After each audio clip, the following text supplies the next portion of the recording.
Everyone's got an opinion on snooker, but not all of them are popular. So today I'm sharing 5 takes that might ruffle a few feathers. From Judd Trump's long potting to Stephen Hendry's dominance. These are my 5 unpopular snooker opinions, and I want to hear yours in the comments too. Let's get stuck in. Number 1. Stephen Hendry would not dominate today. Stephen Hendry is one of the most dominant players in snooker history. In the 1990s, he won 30 out of a possible 89 ranking events, which is over a third, and redefined attacking snooker. His long potting, break building and mindset simply outclassed his opponents. He was the best player in the world. But today, the landscape has changed. The top 32 rankings now includes 10 world champions, multiple former finalists and over 20 ranking event winners. Every match is a potential banana skin. Would Hendry still be elite today? Absolutely he would. He'd win titles and be in contention at the Crucible every year, no doubt. But dominate like he did in the 90s? I don't think so. There's too much depth, there's too much quality, and there's too many players capable of beating anyone on any given day.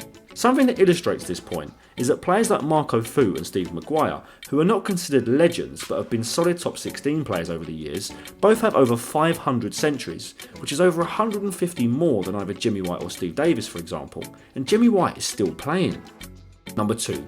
Mark Selby is criminally underrated. Mark Selby is a 4-time world champion and arguably the best all-round player of his generation, but despite that he often gets flack for being boring or negative. I think that's unfair. Selby's tactical play is world class. His ability to grind, frustrate and outthink opponents is what makes him so successful. He doesn't always need to be flashy because his mental strength and match play instincts are elite. And let's not forget, he held the world number 1 spot for most of the 2010s and was at the summit for 4 years and 1 month consecutively between 2015 and 2019. He has beaten the best in the biggest matches such as Ronnie O'Sullivan in the 2014 World Final and has the same amount of majors as John Higgins. If anything, he should be celebrated for bringing a different but equally brilliant style to the table.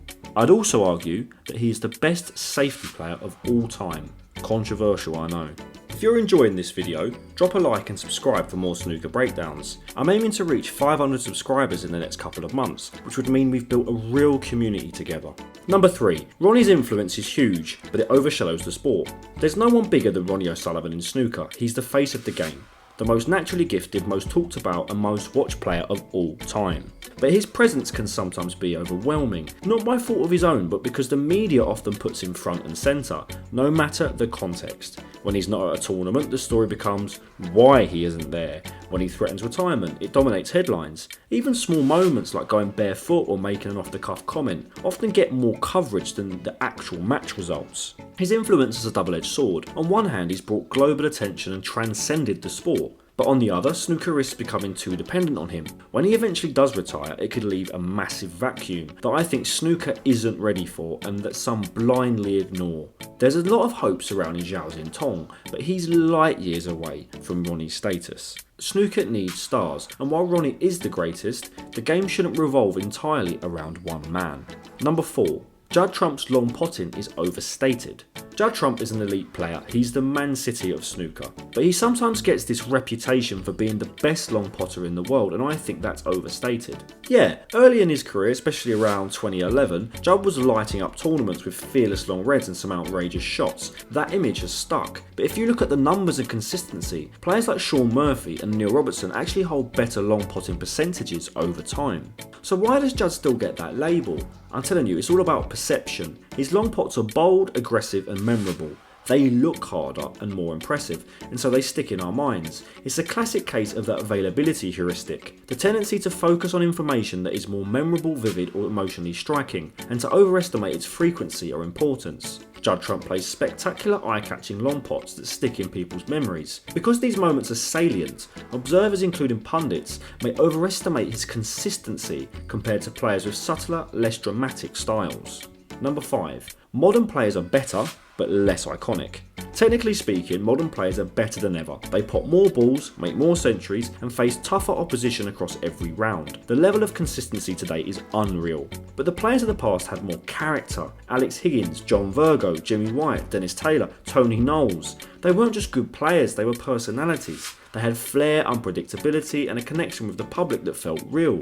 Today's players can feel more polished, almost media trained. Even players like Judd Trump and Zhao Tong, who are brilliant to watch, don't have the massive personalities that the attacking players of the 1980s once had.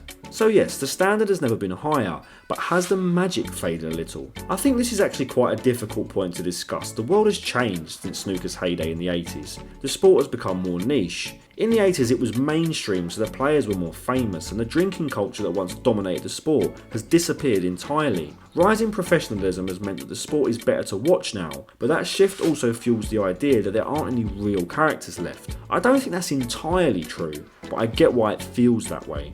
So, these are my 5 unpopular snooker opinions. Do you agree? Do you disagree? Let me know in the comments. I genuinely read them all and I'd love to hear what your hot takes are. Don't forget to like and subscribe if you're enjoying the content, and thanks for watching.